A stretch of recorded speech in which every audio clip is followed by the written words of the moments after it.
Ah, there you are. Oh wait, that's not my line. Anyway, hey there. Today we're going to do something that I have not really done before. We're going to cover an ink that is pink. For some reason, a lot of men have some issues with using pink inks. I have Rose Tendresse here by Herbin. I've got one of those little Herbin sample bottles. This is a pink ink. And I mean, I know that people use this. I know that men use this, but sometimes for men it's a little bit of a threshold to cross to actually use a pink ink, and don't actually. I mean, I know a lot of you guys out there know exactly what I'm talking about. So it's cool to use all kinds of colors, but pink is just a little bit feminine, and we don't generally do that. Some of us, at least. I was one of them, and I'm not exactly a macho. So. But anyway, I thought that sometimes you should just do something and just dash in headlong. So I'd only used this once. I mean, the ink that's out of here, that's just all Inkcyclopedia. So this was pretty much unopened. I thought I would just go for it and see where I'd end up. So today we'll have a look at this. It's pink, it's ink, and it goes into your fountain pen. And that's all there's to it. So I hope this is going to be useful. And I'll see you later. Bye bye. Alright, so here we go with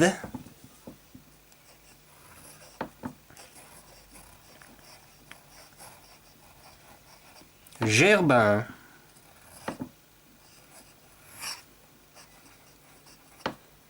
Rose Tendresse. Tender Rose. Start with a bit of fine writing, how about that?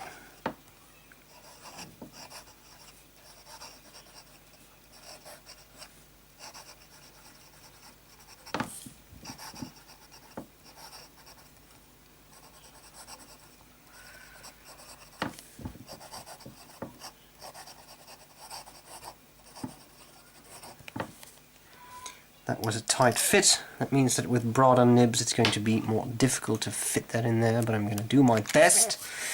Then we have medium.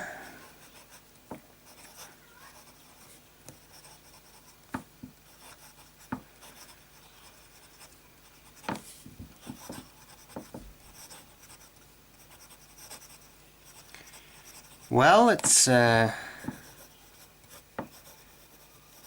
pink ink.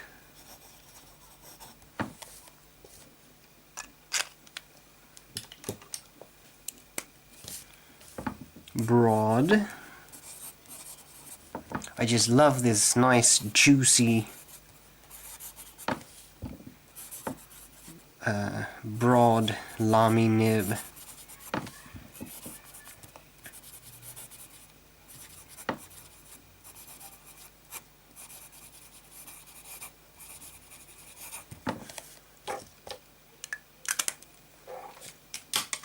Then an italic.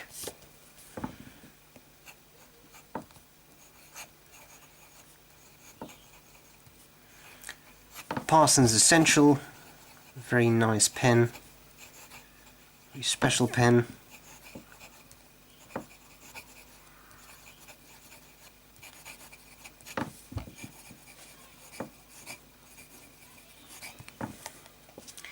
And then finally we should have some flexi writing.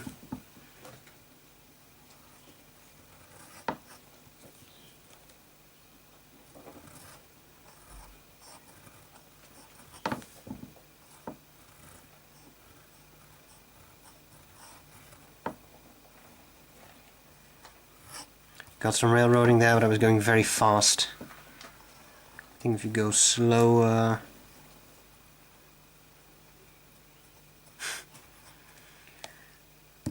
a bit faster than that though. You can get a decent ink flow going. I'm not going to finish the whole sentence just for time reasons. And then we should do some passes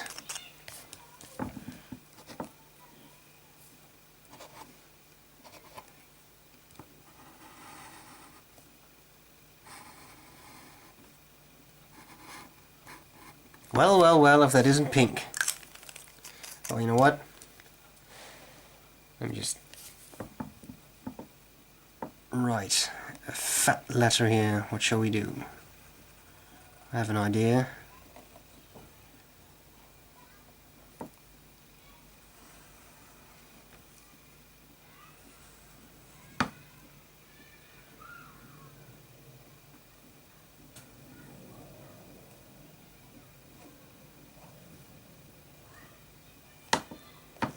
L for love. Alright, then we should do some medium writing.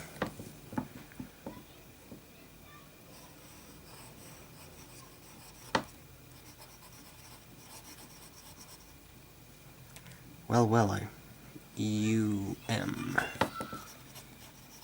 Writing. Okay. How are we doing here?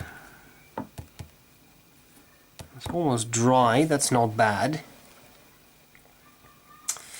Maybe while we are waiting we can have a look at that moment that I know many of you have been waiting for. The Tardif test.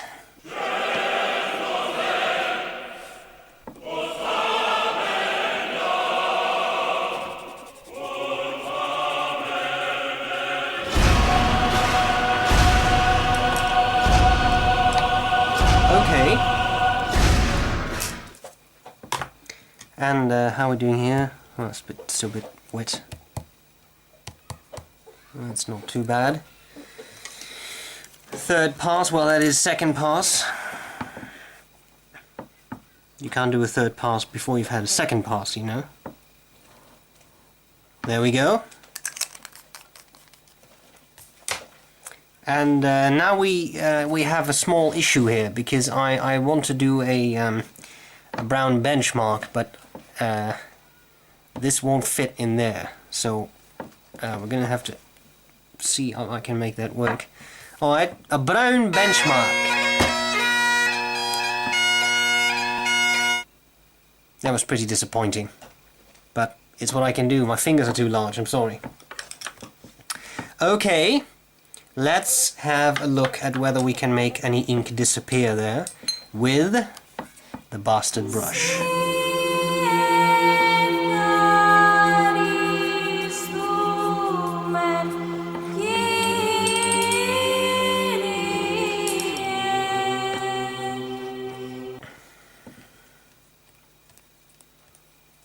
That looks good to me. The eyedropper of death.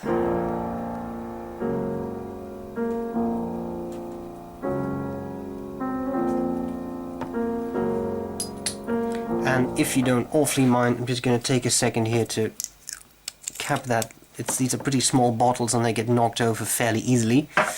Alright, alright, alright. I think we can safely do a third pass there. There we go. Okay, then let's have us a bit of a scorecard and then we'll interpret some test results. How about that? Let's start with cleaning.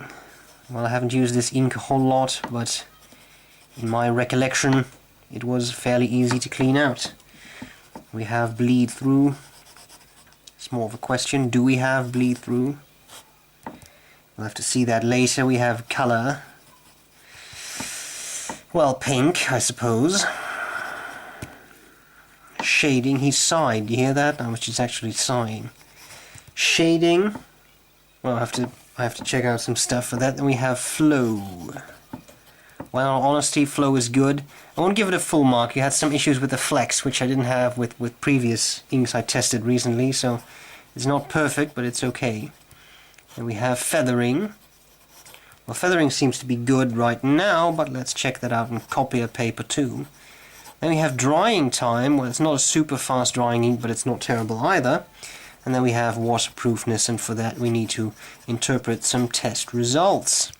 So what have we got? Let me see. Let me just grab a tissue, get rid of some of that excess water. There we go.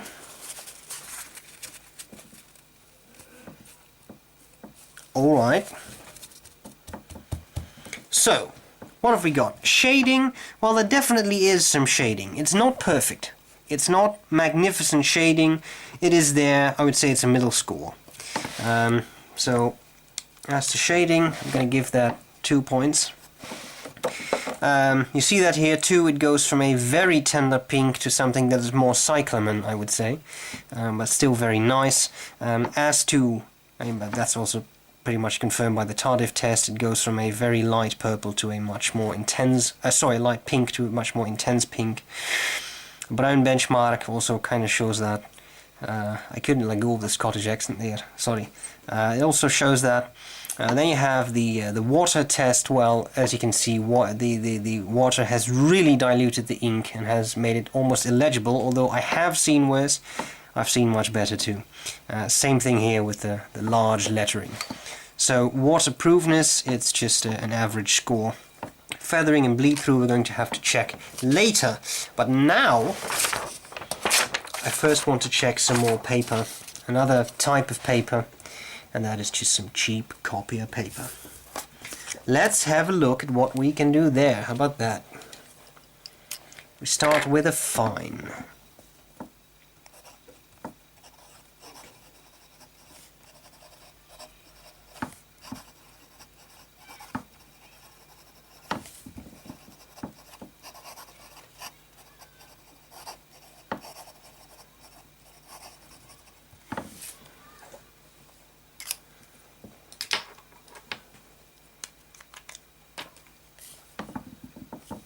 Medium.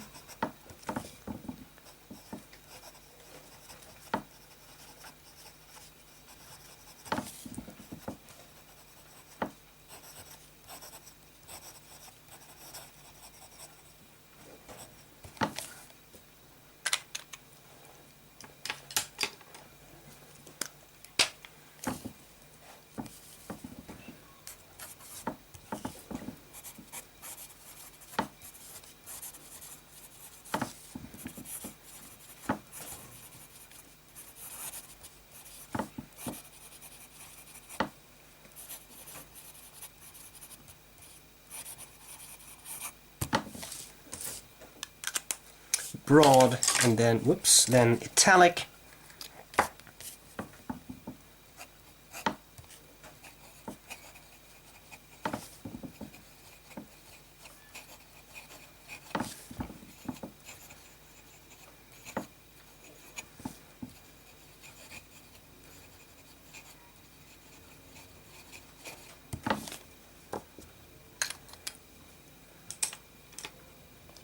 And finally, let's just try some flex, which I already have the feeling is going to be quite difficult. Go slow without going too slow. It's like Zen, it's easy but it's not simple. Yeah,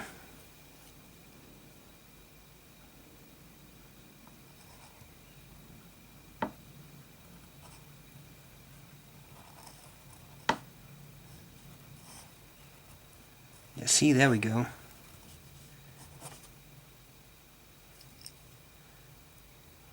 That nib isn't really aligned properly, but I'm just going to write William Shakespeare, if you don't mind. All of this was not Shakespeare, this was all just lines from a song. Seemed to fit the colour. Oh. This ink does not like a flex pen. Just squeezing some ink into the feed there. Yep.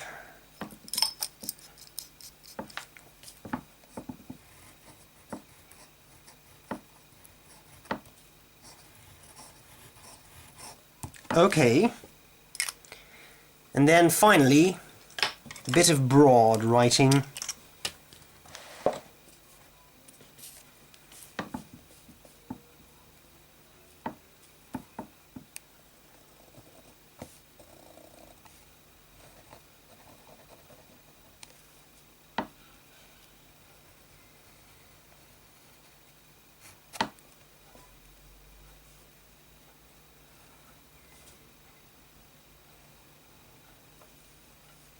First letter of the alphabet. Well, I'm losing my voice there. What about that? Still practicing my Gothic A. This is still a bit off. We'll work on that, don't worry. Okay. What does this tell us, huh? Brown benchmark. The revenge. There you go. Alright. What does this tell us? Well, I don't see a lot of feathering with normal writing. Although I do see a little bit of feathering. I'm just going to make this zoom in. There we go. Focus, focus, focus. No. Yes. No. Yes. Yes, there we go. I see a little bit of feathering in the B there. That is a broad nib, quite wet, and that's just some feather-inducing writing there. You know, I don't even have to zoom in to show you the feathering on the flex writing, but this is copier paper, but I mean, even so, I'm going to zoom in anyway. You see the issues there, right? And then of course there was the flow issue. I have inked up the pen the way I always do, so that's not it. Just the way it is. Hope I'm not making you sick. I'm trying to get the paper in focus. Okay. With this very broad writing, there is definitely some feathering going on at the very wet spots.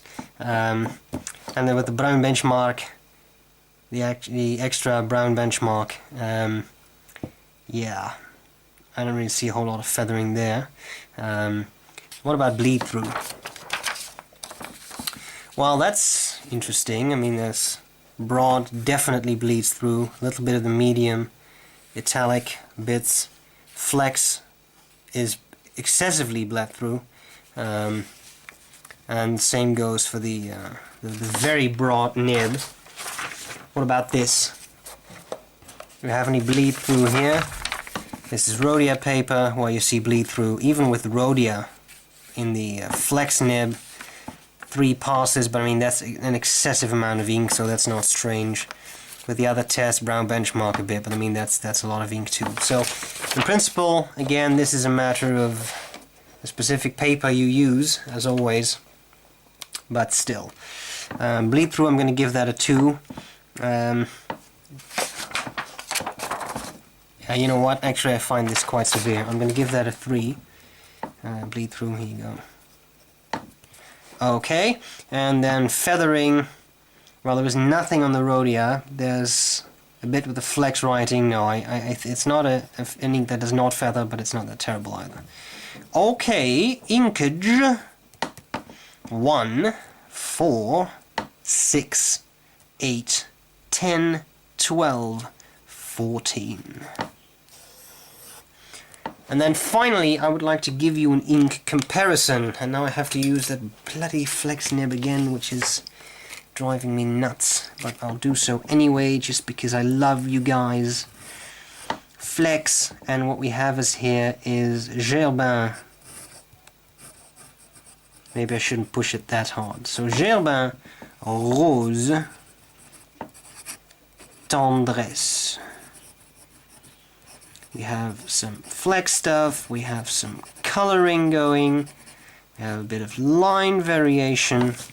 Okay, now I don't have that many inks in this specific palette, but what I do have is flex with Herbin.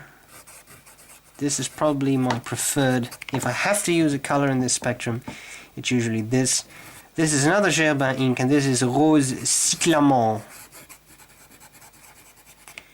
which is a very nice ink, good flow. It's a bit darker than the Rose Tendresse, makes it a little bit easier to read, probably also makes it a little bit less romantic, if you're looking for that kind of stuff, for love letters or whatever.